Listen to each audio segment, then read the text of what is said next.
Ito guys, yung natuloy namin dito sa Japan, which is 21,000 lang namin nakuha.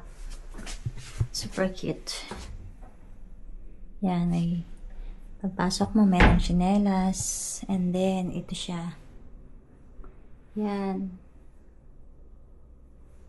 May kusina, may fridge, at merong microwave, may oven, meron siyang storage doon, may hangiran din, may television, mayroong dalawang 2 bed, like this, may sala na maliit, and then, above all, meron siyang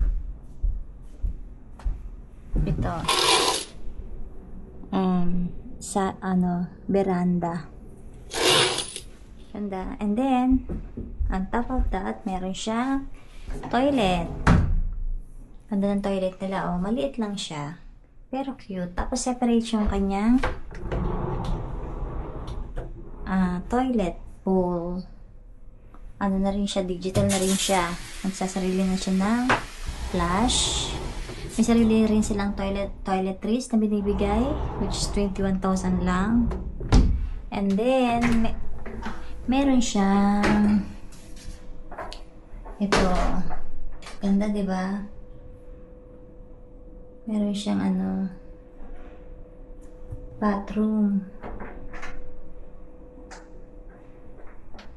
Washing machine. And maliit na kusina.